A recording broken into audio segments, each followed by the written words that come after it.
Hello, and welcome back to another episode of the Western Canon Challenge, where we are reading the entirety of the Western Literary Canon out loud. Today we begin Journal Collection number 52, dating from the year 1861, which is, of course, the beginning of the American Civil War. Emerson will be the ripe old age of 58 on this year. So, with that said, I will read the biographical editorial update and then proceed to the actual entries. In the anxious times between the election of Lincoln as president and his inauguration, there was possibly less interest in literary and philosophical lectures. Mr. Emerson gave, however, a number of lectures in New England in December 1860, and on Sunday, January 6th, read a discourse, Cause and Effect, before the Parker congregation in the Music Hall. See Cabot's Memoir, Volume 2, page 772, Appendix F. And on February 3rd, Natural Religion, Cabot, Volume 2, page 773. Between these he had read several lectures in western New York. End note. January 4th, 1861. I hear this morning, whilst it is snowing fast, the chickadee singing. January 19th. Alcott's conversation on health. No inspiration this time. I affirmed that health was as the perfectness of influx and efflux.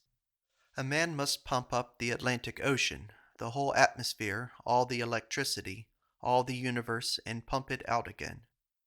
Any obstruction, any appropriation is tumor and mortification. How a boy tilts a mountain over. My measure of a picture is its power to speak to the imagination, and I can buy a few stereoscope views at shop prices, more potent in this way than costly works of art. Never was any discovery by observation that had not already been divined by somebody. As Leibniz, the zoophytes, Newton, the combustibility of diamond, Kant, the asteroids, Digby, the law of color, Van Helmont, the sex of plants. Here follows a brief Greek quotation which I will read in its translation. That which you must grasp with full flowering strength of your mind. Idealism. More hurt by the base and burlesque and inconvenient than by reason. Quote, the severe schools shall never laugh me out of the philosophy of Hermes, that this visible world is but a picture of the invisible, wherein, as in a portrait, things are not truly, but in equivocal shapes, and as they counterfeit some real substance in that invisible fabric. Sir Thomas Browne. Eras. When the 47th proposition of Euclid was demonstrated, when Thales measured the pyramid by its shadow, when Kepler announced his three laws, when Newton declared the law of gravity, Dalton's atomic theory, when the doctrine of idealism was first taught, the doctrine of correspondences, Schelling's all difference is quantitative. When Napoleon asked Laplace why there was no mention of God in the Mécanique Céleste, and then there's an untranslated response in French. The rose page reminds me of Farley, who went early into the wilderness in Illinois, lived alone, and hewed down trees, and tilled the land, but retired again into newer country, when the population came up with him. Yet on being asked what he was doing, said he pleased himself that he was preparing the land for civilization. Aristotle, Dying Speech, ? The ultimate foundation of reason, not reason, but something better. Poetry is something more philosophical and excellent than history. Action comes less near to vital truth than description. Plato. The hand is the instrument of instruments, and the mind is the form of forms. January.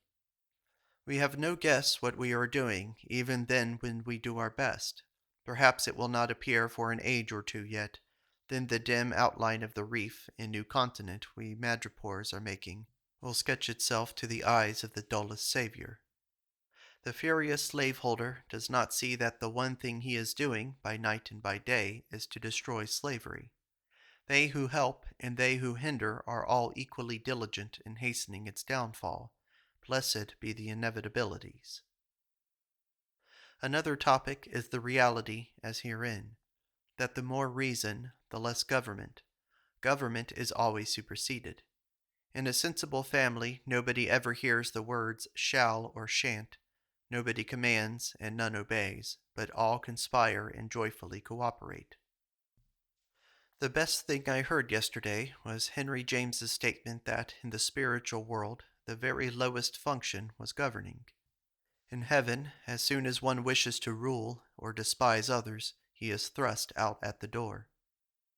Another fine spiritual statement which he made was to the effect that all which men value themselves for, as religious progress, going alone, renouncing and self-mortifying to attain a certain religious superiority, was the way from, not the way to, what they seek.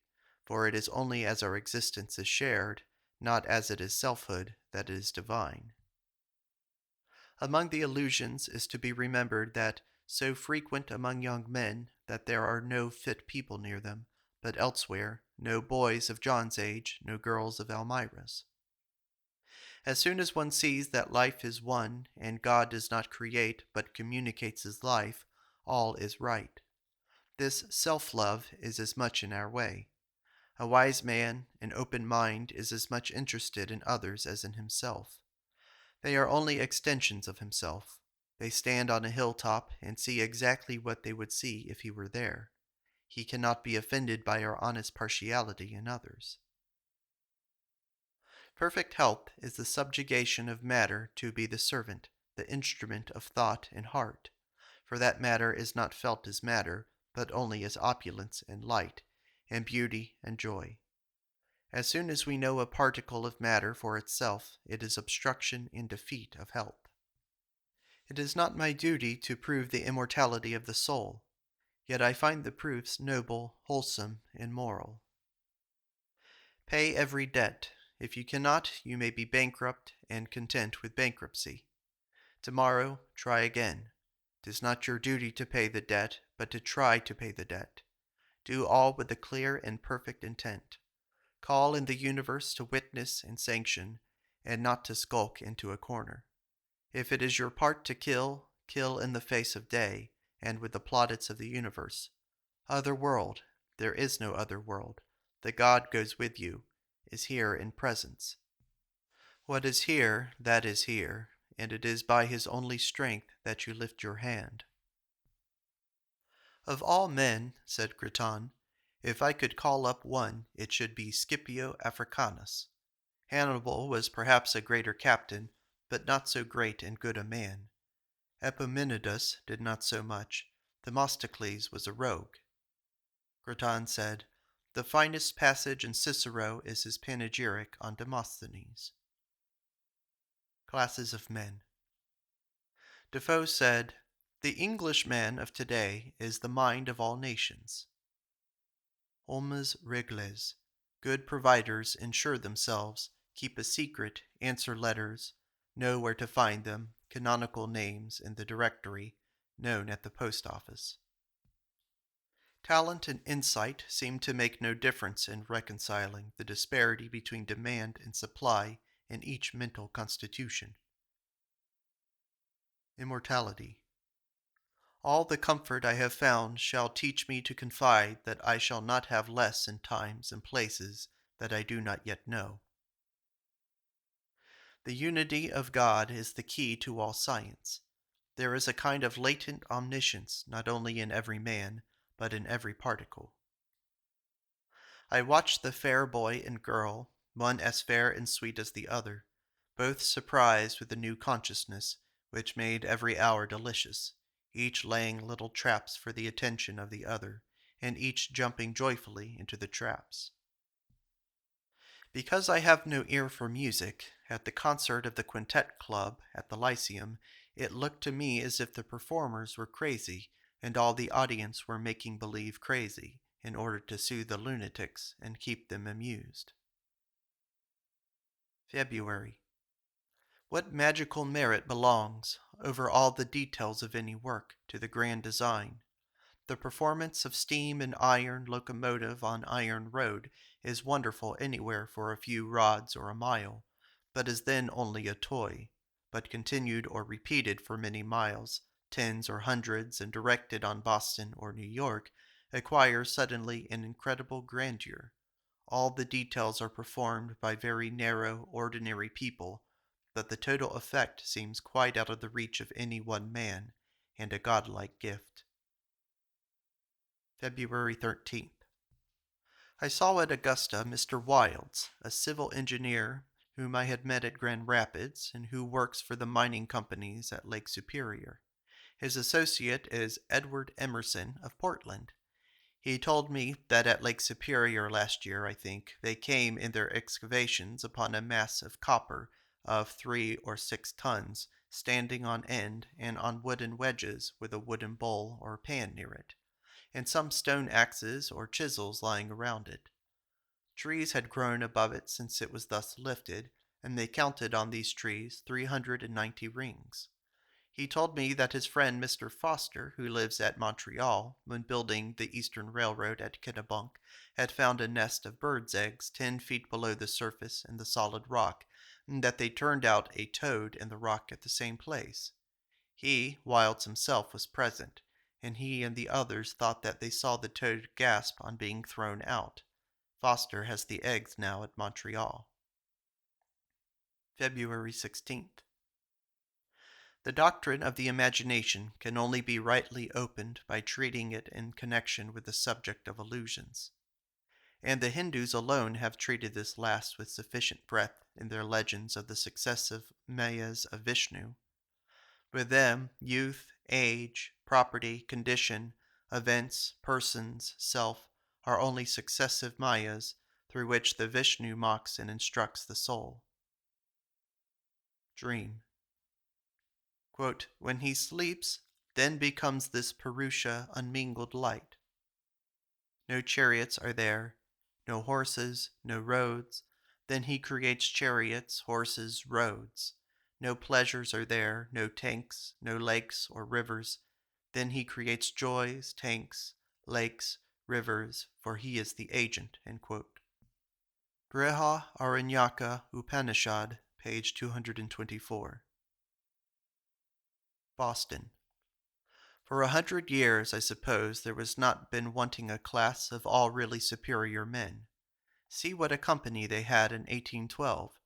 Judge Parsons, Mr. Gore, John Adams, John Quincy Adams, Harrison Gray Otis, George Cabot, Dr. Kirkland, Josiah Quincy, Colonel Thomas Hanseed, Perkins, Samuel Dexter, Dr. Channing, Mr. Alston, Judge Davis, Tudor.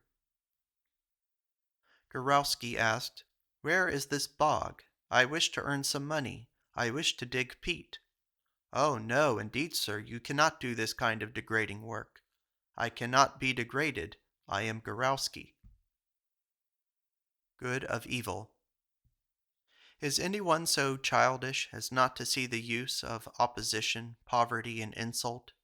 Caricatures, nicknames, parody, and abuse are his instructions, no less than galleries, antiques, and literature. These echo and confirm his own doubts and suspicions of his shortcomings, and until he surmounts these by new performance and defying superiority, he is only clever, and as we say talented, but not yet a master. I often say to young writers and speakers that their best masters are their fault-finding brothers and sisters at home, who will not spare them, but be sure to pick and cavil, and tell the odious truth. It is smooth mediocrity, weary elegance, surface finish of our voluminous stock writers or respectable artists which easy times and a dull public call out, without any salient genius, with an indigence of all grand design, of all direct power. 100 statesmen, historians, painters, and small poets are thus made.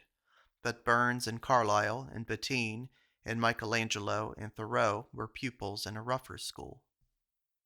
It is very hard to go beyond your public. If they are satisfied with your poor performance, you will not easily make better. But if they know what is good and delight in it, You will aspire and burn and toil till you achieve it. The chamber of flame in which the martyr passes is more magnificent than the royal apartment from which Majesty looks out on his sufferings. Do thy duty of the day. Just now, the supreme public duty of all thinking men is to assert freedom. Go where it is threatened and say, I am for it, and do not wish to live in the world a moment longer than it exists.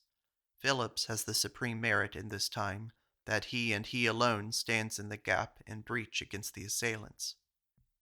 Hold up his hands. He did me the honor to ask me to come to the meeting at Tremont Temple, and esteeming such invitation a command, though sorely against my inclination and habit, I went, and though I had nothing to say, showed myself. If I were dumb, yet I would have gone and mowed and muttered or made signs. The mob roared whenever I attempted to speak, and after several beginnings I withdrew. The speech of the man in the street is invariably strong, nor can you mend it. You say if he could only express himself, that he does already better than any one can for him. That something which each man was created to say and do, he only or he best can tell you, and has a right to supreme attention so far. And hence, too, the truth, that all biography is autobiography, or whatever floats in the world concerning any man was first communicated by himself to his companion. All else is wide of the mark. Liszt's. All the music, Henry Thoreau says, is in the strain. The tune don't signify, it is all one vibration of the string. He says people sing a song or play a tune only for one strain that is in it. I don't understand this, and remind him that collocation makes the force of a word, and that Wren's rule, position essential to beauty, is universally true, but accept what I know of the doctrine of Liszt's. My lord, said the shipbuilder to Lord Dundonald, we live by repairing ships, as well as by building them, and the worm is our best friend. Rather than use your preparation, I would cover ships' bottoms with honey to attract worms. His, Dundonald's, object was to induce government to use coal tar for protecting the bottoms of inferior ships of war before the days of copper sheathing. But Vasari's tears for liberty, says Grimm, are the tears of a historian, and, well as he speaks of the old free Florence, he has nothing to say in this regard of the new Florence, in which he lives so comfortably. I read many friendly and many hostile paragraphs in the journals about my new book, but seldom or never a just criticism. As long as I do not wince, it cannot be the fault is touched. When the adept applies his galvanic battery now at this part, then to that, on the patient's head the patient makes no sign, for lungs are sound, and liver and heart. But at last he touches another point, and the patient screams, for it seems there is bronchitis or is hip disease. And when the critics hit you, I suppose you will know it. I often think I could write a criticism on Emerson that would hit the white. February. Long peace makes men routinary and gregarious. They all walk arm in arm. Poverty, the sea, the frost, farming, hunting, the immigrant, the soldier must teach self-reliance, to take the initiative and never lose their head. In the South, slavery and hunting, sportsmanship, and the climate and politics give the men self-reliance. And the South is well officered, and with some right they despise the peaceful North people, leaning on law and on each other. In proportion to the number of self-reliant persons will the power and attitude of the state be. Theodore Parker was our Savonarola. Liberty, like religion, is a short and hasty fruit of rare and happy conditions. Detachment by illumination is the gift of genius, as I have somewhere written. The poet sees some figure for a moment in an expressive attitude, in surroundings, and without hesitating, because it is mere purposeless fragment, he paints out that figure with what skill and energy he has. Welfare consists in, or requires, one or two companions of intelligence, probity, and grace to wear out life with. We admire our fathers quite too much. It shows that we have no energy in ourselves when we rate it so prodigiously high. Rather let us shame the fathers by superior virtue in the sons. I like dry light and hard clouds, hard expressions and hard manners. Quote, For laughter never looked upon his brow. Giles Fletcher. Sects are stove, but fire keeps its old properties through them all. Every man has his diminisher and his enlarger in his set. Every one admires the beauty of the harp shell, but when we observe that it adds year by year as it grows a new lip, as the tree adds each year a new ring of liber or bark, that every one of these polished ridges that adorn its surface, like harp strings, was in their turn the outer lip of the shell, we see that the beauty was honestly gained. Quote, Nothing that is truly beautiful externally is internally deformed, says Plotinus. Only our newest knowledge works as a source of inspiration and thought, as only the outmost layer of liber in the tree. Not what you see instructs, but with what idea. The most tender, the most radiant, the most sublime landscape is stark as tombstones, except seen by the thoughtful. What came over me with delight as I sat on the ledge in the warm light of last Sunday was the memory of young days at college, the delicious sensibility of youth, how the air rings to it, how all light is festal to it, how it at any moment extemporizes a holiday. I remember how boys riding out together on a fine day looked to me. Ah, there was a romance. How sufficing was mere melody. The thought, the meaning was insignificant. The whole joy was in the melody. For that I read poetry and wrote it, and in the light of that memory I ought to understand the doctrine of musicians, that the words are nothing, the air is all. What a joy I found and still can find in the Aeolian harp. What a youth find I still in Collins's Ode to Evening and in Gray's Eton's College. What delight I owed to Moore's insignificant but melodious poetry. That is the merit of Clowes Bothie, that the joy of youth is in it. Oh, the power of the spring, and the voice of the bluebird, and the witchcraft of the Mount Auburn dell in those days. I shall be a squire slender for a week.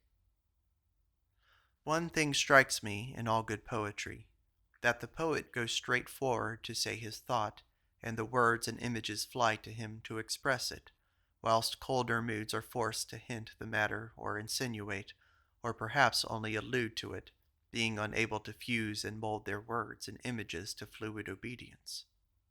Aunt Mary speaks of her attempts in Malden, quote, to wake up the soul amid the dreary scenes of monotonous Sabbaths when nature looked like a pulpit. February. Genius. At Mrs. Hooper's, February 23rd, we had a conversation on genius in which I enumerated the traits of genius. 1. Love of truth, distinguished from talent, which Mackintosh defined, habitual facility of execution. 2. Surprises, incalculable. 3. Always the term genius, when used with emphasis, implies imagination, use of symbols, figurative speech. 4. Creative, advancing, leading by new ways to the ever new or infinite. 5. Coleridge said, quote, its accompaniment is the carrying the feelings and freshness of youth into the powers of manhood. Most men in their life and ways make us feel the arrested development. In genius the unfolding goes on, perfect metamorphosis, and again new metamorphosis, and every soul is potentially genius, if not arrested. 5. Moral. Genius is always moral. And finally, my definition is, genius is a sensibility to the laws of the world. Things make a natural impression on him, belongs to us as well. All its methods are a surprise when the Indian mythology taught the people that, when Brahma should come, the deep should be afforded to him. They little suspected that the sailor was predicted, who should make of the barrier the road of nations. I should have added, but did not, the Catholicity of Greek Mythology. Quoted Pindar and Lessing concerning Raphael without hands, and read from Notes to the Westerlicher Divan. Talked of Browning, Burke, Bettine, Burns, Molière, Father Taylor, and read Sadi's Persian Boy. March 16th. I have seldom paid money with so much pleasure as today to Dr. Barrett, 50 cents for taking with a probe a little cinder out of my left eye, which had annoyed me for a week. Quote, Time is only truly precious to more highly organized natures, Goethe. The stern old Calvinist doubled religion in his fist. Editor's note. Many trial verses occur in the pages of this part of the journal for a description of the breaking up of the winter, some of which occur in May Day, like the following description of the booming of the pond, especially at sunrise or sunset, when the temperature suddenly changes. End note. Not for a regiment's parade, nor evil laws or rulers made, Blue Walden fired its cannonade. Editor's note. Mr. Emerson was on the school committee, and it was the custom at the end of the winter term for the whole committee to attend the examinations, which lasted a week. The 3 primary schools, the intermediate, the grammar and high schools in the center, and the schools in the 6 districts were visited. It was a pleasant occasion for the families of the pupils and for the committee, less so for the children and hard for the teachers. The members of the committee were invited to make remarks at the end. Mr. Emerson's delight in children and in scholarship made him take a keen interest in these occasions. End note. I told the school company at the town hall this afternoon that I felt a little like the old gentleman who had dandled 10 sons and daughters of his own in succession on his knee when his grandchild was brought to him. No, he said, I have cried kitty kitty long enough. And yet when I heard new recitations and exercises, I was willing to feel new interest still. I was reminded of Dr. Alexander's offer to Dr. Blair of £1,000 if he would teach him to speak with propriety in public, and I thought he might have been instructed for that price in the Concord schools. I suggested, for the encouragement or the warning of the parents, my feeling today that the new generation was an improved edition of the adult. Then I spoke of Faulkner, who had adorned and honored the town by his sweet and faultless youth. In conclusion, I said that the one thing was plain, that the end of the institutions of the town and the end of the town itself is education. I intended to say much more, to give an account of Peter Buckley's will, of English judges in past times recommending prisoners to mercy because they could read and write, of the 16 peers of France who had no other distinction than thought and the arts of thought, that is, writing and speaking. Quote, We mark the aim, animus, and are untuned, said Goethe. In other words, the book written for the irresistible beauty or force of the story, or of the thought in the writer's mind, we freely read. But if we detect that Miss Martineau wrote the story to bolster up some dogma of political economy, and thus the book is nothing but a paid opinion, we drop the book. We import our theology. I remember it was gossiped of Blank when he returned from Paris that, though a clergyman, he had accepted all the accommodations of the Palais Royal. So I think we feel that deduction to the merits of Behmen, of Swedenborg, and of other geniuses, that, though great men, they accepted the accommodations of the Hebrew dynasty, and of course cannot take rank with the masters of the world. Blessed are the unconscious. I wish the man to please himself, then he will please me. Yesterday I saw Rary's exhibition in Boston. What a piece of clean good sense was the whole performance, the teaching and the doing. An attack on the customary nonsense of nations in one particular. The horse does not attack you till you attack him. He does not know his own strength until you teach it him. Just keep yourself then in such position as he always finds you the strongest, and he believes you invincible. Make him not resist you by always stroking and conciliating him. Hold the drum or strap up to his nose, let him get acquainted with it, and he will not fear it. When he shies, whip him, and he will shy again the more, because he has not only the terror of the object, but the terror of the whip associated. March 26th. Yesterday wrote to F. G. Tuckerman to thank him for his book and praised Rotruda.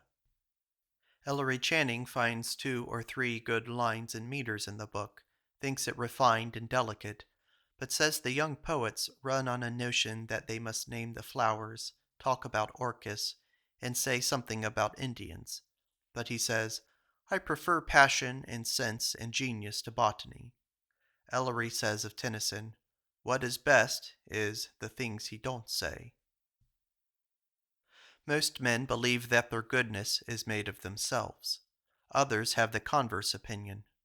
What a probity has William Emerson! It shines in all his face and demeanor.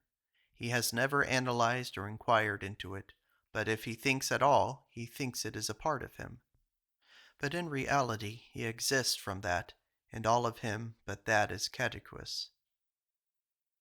Lord Brooke, in his life of Sir Philip Sidney, says, of whose youth I will report no other wonder but this, that though I lived with him, and knew him from a child, yet I never knew him other than a man, with such staidness of mind, lovely and familiar gravity, as carried grace and reverence above greater years, his talk ever of knowledge, and his very play tending to enrich his mind. See Boyhood of Gray, and of Cowley also. This is the end of Part 1 of Emerson's Journal Collection number 52, dating from the year 1861, when the author was 58 years old. Thank you for listening.